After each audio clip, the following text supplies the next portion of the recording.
안녕하세요. 네, 반갑습니다, 여러분. 놀라셨죠? 오늘은 이렇게 특별한 장소에서 여러분께 인사드리게 됐습니다. 제가 어디 왔냐면요. 이번 한가위를 맞아서 조금 일찍 시골에 명절 새러 왔습니다. 그래서 이렇게 저희 시골에서 여러분께 인사드리게 되었습니다. 오랜만에 시골에 오니까 도심지에서는 경험하지 못했던 것들, 보지 못하고 듣지 못했던 것들이 이렇게 참 많이 들리고 보이게 됩니다.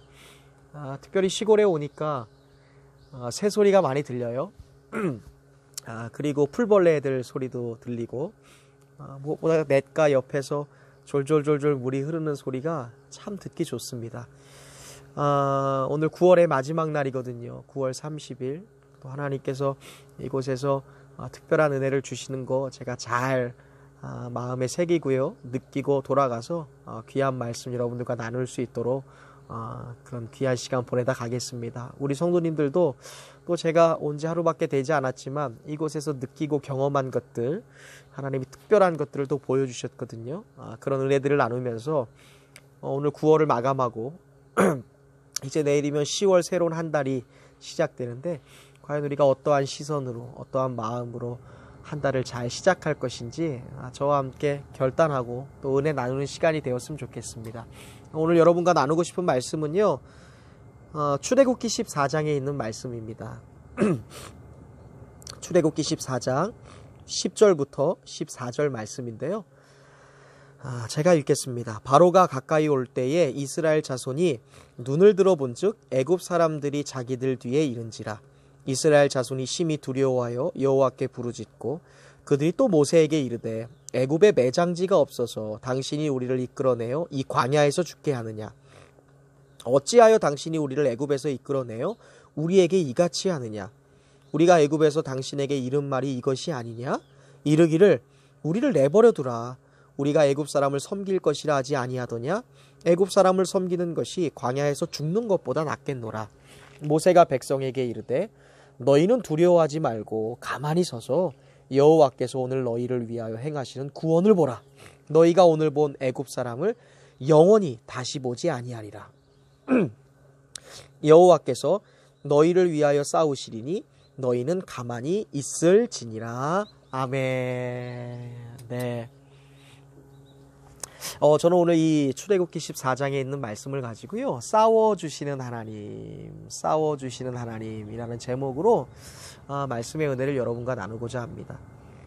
여러분, 우리의 인생에 있어서 무엇을 보느냐라는 것은요, 굉장히 중요해요.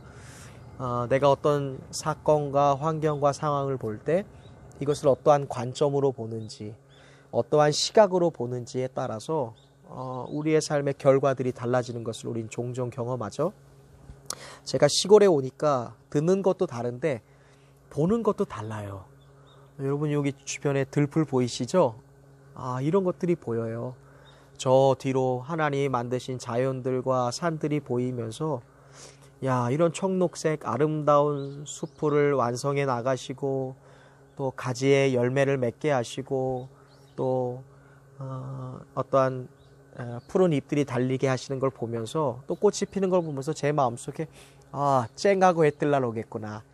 하나님이 우리의 삶 가운데에 열매 맺게 하시고 푸르게 잎사귀 맺게 하시고 또 가지가 많아지게 하시겠다라는 그러한 가능성들, 그런 용기가 들더라고요.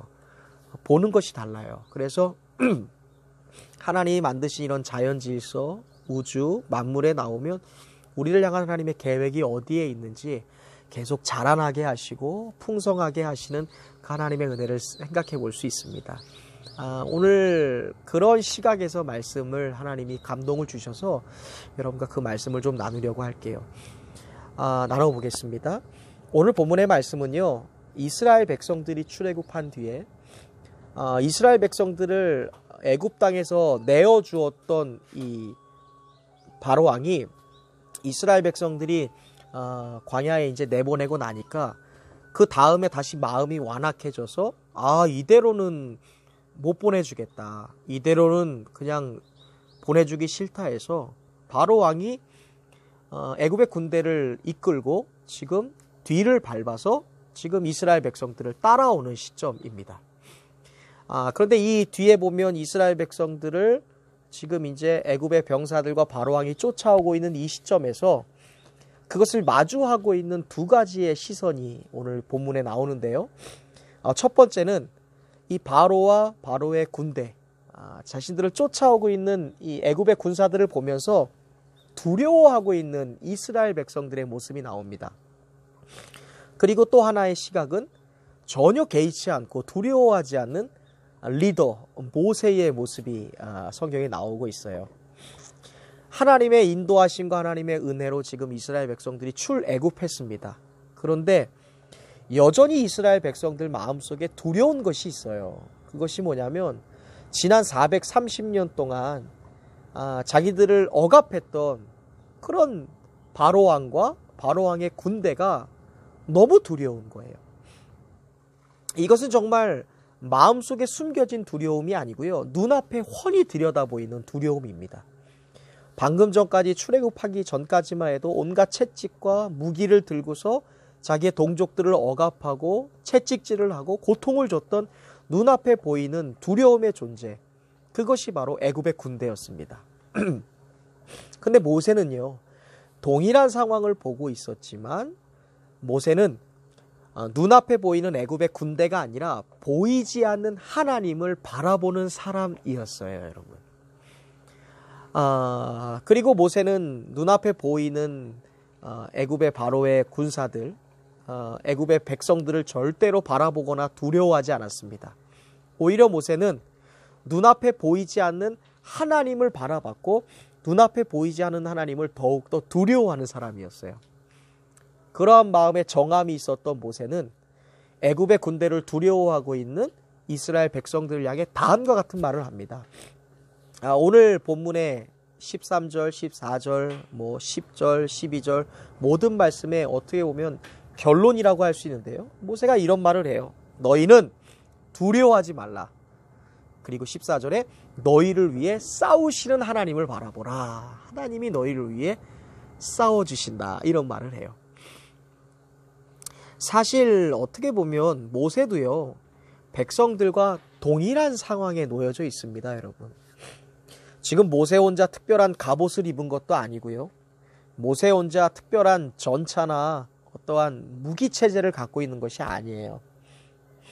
한편 모세가 백성의 지도자니까 그래도 리더인데 어떻게 백성들 앞에서 두려워하는 모습 보여요. 그러니까 괜히 자존심 세우려고 허세 부리는 것은 더더욱 아니에요. 모세가 이스라엘 백성 앞에서 그리고 스스로도 담대할 수 있었던 이유, 눈에 보이는 애굽의 군대를 두려워하지 않았던 이유는 분명해요. 그것은 하나님의 말씀을 모세가 믿었기 때문에 그래요. 출애굽기 14장 4절에 보면 하나님이 모세에게 이런 말씀을 하세요. 바로의 군대로 내가 영광을 얻어서 애굽 사람들이 나를 여호와인 줄을 알게 하겠다, 이런 말씀을 하세요. 모세가 이 말씀을 믿었어요. 인간의 눈으로 봤을 때 바로와 바로의 군대라는 것은 사람의 눈으로는 역경처럼 보여요. 절대 넘을 수 없는 산처럼 보이고 건널 수 없는 강처럼 보이는데 내가 이 바로의 군대를 이용해서 애굽 사람들로 하여금 나만이 진정한 신 여호와, 나만이 진정한 하나님인 것을 애굽의 군대를 통해 보게 하겠다.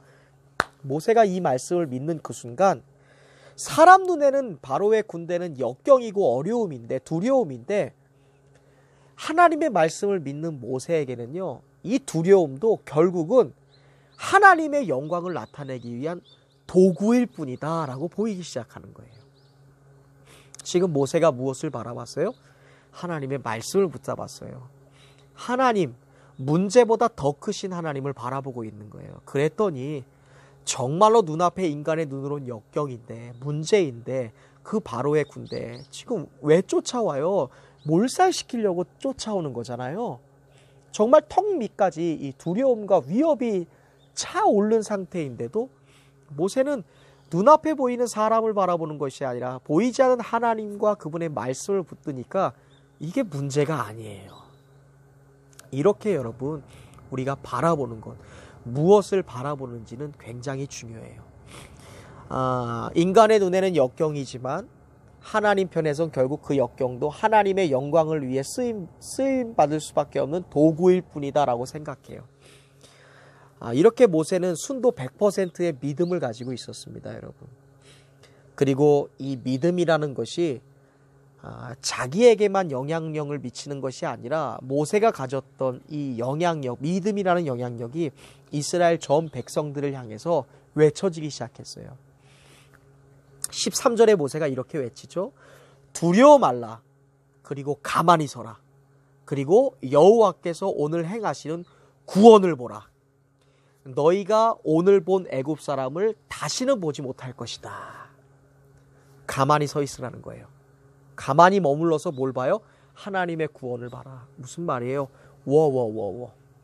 두려워하지도 마. 긴장하지도 마. 무서워하지도 마. 우리는 두려워하는 마음, 무서워하는 마음, 고난의 마음 다 워워. 가만히 서서 하나님을 봐. 하나님 어떤 분이에요? 그 하나님 너희를 위해서 구원을 주시는 분이야. 지금 너희가 두려워하는 그 모든 것들 다시는 보지 않을 거야. 하나님이 다 싸워서 이겨주실 거거든. 해결해 주실 거거든. 이라고 외치기 시작했어요. 대단한 믿음이에요. 하나님이 친히 싸우셔서 이스라엘 백성들을 두려움에 떨게 만드는 그 애굽 사람을 다시는 보지 않게 하실 거라고 믿음으로 선포하고 있어요. 제가 다시 한번 여러분 말씀드리지만 우리는 무엇을 바라보느냐에 따라 우리의 인생이 달라진다고 말씀드렸어요. 그것이 우리 그리스도인들의 삶이에요, 여러분. 세상 사람들은 환경을 보고 상황을 보고 두려워하고 걱정하는데 우리 믿는 사람들은 그럴 때일수록 상황과 환경 초월하여 그 뒤에 역사하시는 하나님을 보고 신앙을 붙들고 그분을 믿는 믿음을 가지고 살아가는 사람들입니다. 지금 이스라엘 백성들과 모세가 똑같이 출애굽했어요. 근데 똑같이 모세가 아니잖아요. 교회를 똑같이 다니고 예수를 똑같이 믿지만 똑같이 모세의 믿음을 갖지 않습니다. 오늘 우리가 모세처럼 담대할 수 있도록 승리할 수 있는 비결이 무엇입니까? 상황이 아니에요. 우리가 무엇을 바라봐요? 하나님의 약속과 말씀과 우리를 위해서 싸워주시고 일해주시는 하나님을 바라보는 거예요. 애굽의 군대가 아닙니다, 여러분. 하나님의 영광을 바라보고 하나님의 약속을 바라보는 것이죠. 고로 여러분, 믿음이라는 것은요, 싸움이에요, 싸움. 어떤 싸움이요? 무엇을 바라볼 것인지에 대한 싸움이에요. 신앙의 문제도 믿음의 싸움이죠. 믿음의 문제이죠. 결국 하나님이 우리가 싸워야 될 것은 내가 눈앞에 보이는 바로의 군대와 싸울 것인지 아니면 눈앞에 보이지 않는 하나님께서 바로의 군대와 싸워주실 것인지를 내가 바라보는 거예요. 여러분, 무엇을 바라봐야 될까요? 오늘 우리는 이제 9월의 마지막 날을 보내고 있어요. 이제 오늘 하루가 다가면 10월의 첫날입니다.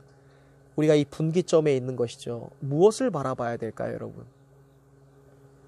과거 나를 끌고 왔던 그런 죄의식들과 과거의 상처들, 아픔들, 해결하지 못한 산적한 문제들을 바라볼 것인지 아니면 모세처럼 하나님 이 모든 것들이 우리에게 봤을 땐 역경이지만 이 역경의 도구들을 역전시키셔서 하나님의 영광으로 사용하실 우리를 위해서 대신 싸워주시고 일해주실 하나님을 바라볼 것인지 우리는 날마다 이 두 갈래 길 앞에 서 있는 것이죠. 우리가 전자가 됐을 때 10월달은 또 패배하는 달이 될 거예요. 그러나 우리가 후자가 돼서 믿음의 눈으로 나와 함께 싸워주시고 나보다 앞서가셔서 싸워주실 하나님 바라본다면 우리 10월달은 바다를 갈라서 홍해를 건너게 하시고 가나안 땅을 입성하게 하시고 수많은 가나안 땅의 성벽들을 무너뜨리셨던 그 하나님의 승리의 역사를 우리가 바라보게 될 줄로 믿습니다. 하나님이 이스라엘 백성들을 직접 인도하셨고요. 이스라엘 백성들을 직접 출애굽시키셨고요. 이스라엘 백성으로 하여금 직접 나아가라고 하셨어요. 이것은 확고한 약속 아닙니까? 출애굽도 가나안의 여정도 가나안의 정복도 모두 다 하나님이 주신 목표예요. 그렇다면 이 목표를 이루기 위해서 우리가 버려야 될 것은 과거에 대한 두려움, 애굽이라는 불안함 그리고 의심을 버려야 돼요. 반대로 우리가 하나님의 약속을 쟁취하고 성취하기 위해서는 나를 위해서 싸워주실 주님, 나보다 앞서가시는 주님, 우리의 삶의 모든 역경들을 하나님의 영광의 도구로 역전시키실 그 하나님을 바라보기를 선택해야 돼요. 버릴 것과 선택할 것, 선택할 것과 버릴 것 사이에서 우리가 빨리 우리의 마음을 정하는 것이죠. 여러분, 하나님은요 언제나 문제보다 크신 분이에요. 이것이 진리예요. 세상의 어떤 문제보다 하나님이 크세요. 이것을 믿으셔야 돼요. 또한 하나님의 말씀은요 영원히 변하지 않습니다. 불변성입니다. 아무리 문제가 커 보여도, 아무리 상황이 커 보여도 하나님은 그 상황과 문제보다 크시고요. 우리의 삶에 나타나는 역경이 때로는 홍해바다처럼 홍해보다 더 큰 문제처럼 보일지라도 하나님은 그 바다 가르세요. 그리고 우리로 하여금 그 바다를 건너게 하십니다. 우리 앞에 놓여있는 문제가 가나안 땅에 놓여져 있는 많은 성벽의 문제라 할지라도, 장벽이라 할지라도 하나님은 그거 다 통과하게 하시고요, 돌파하게 하시고요, 우리 앞에서 다 무너뜨려 주시는 분이십니다. 우리가 주님을 바라보고 주님이 나를 위해서 싸워줄 테니, 모세가 그랬어요. 가만히 서서 두려워하지 말라, 불평하지 말라, 염려하지 말라. 그게 가만히 서서라는 거예요. 우리가 이 자리에서 가만히 서서 우리를 구원하실 하나님을 바라보고 그분만을 신뢰할 때 반드시 홍해는 갈라집니다, 여러분. 그리고 그 갈라진 홍해에 우리의 턱 밑까지 쫓아왔던 이 바로의 군대, 애굽의 군대는요 몰살당하고 하나님의 영광의 도구를 위해 쓰일 뿐, 그것을 우리가 바라보게 될 줄로 믿습니다. 오늘 9월의 마지막 날입니다. 오늘 하루를 살아가면서 지난 시간 또한도 우리를 위해 싸워주셨고 지금도 미래도 우리를 위해서 싸워주실 그 하나님을 바라보는 성도들 되시길 바랍니다. 불안과 염려가 엄습해 올 때 그것을 스톱! 가만히 서서 하나님을 바라볼 때 오늘을 마치고 또 내일 새로운 10월 1일 새로운 하루가 시작될 때 하나님이 우리를 위해서 싸워주셨고 승리하게 하셨고 돌파하게 하셨고 이겨내게 하셨고 모든 부분을 다 초월하게 하시고 유월하게 하셨다라는 그런 고백들을 저와 여러분이 하게 될 줄로 믿습니다. 오늘도 하나님께서 여러분들을 위해서 앞서서 싸워주실 거예요. 우리는 그저 가만히 서서 우리를 구원하실 하나님의 구원을 바라보는 믿음의 신실한 성도들 되시기를 주님의 이름으로 축복합니다. 하나님이 싸워주신다는 사실을 믿고요, 담대하게 세상을 향해서 홍해를 향해서 달려가는 성도들 되시기를 바랍니다. 그때 하나님께서 우리보다 앞서서 행하시는 일들을 우리가 목도하게 될 줄로 믿습니다. 오늘 하루도 여러분 축복하고요, 응원하고요, 지지합니다. 담대하시길 바라고 주님과 늘 친밀하게 교제하셔서 승리하는 여러분의 삶이 되시기를 주님의 이름으로 축복합니다. 승리하세요. 여러분을 위해서 기도하겠습니다. 지지합니다. 여호와 샬롬.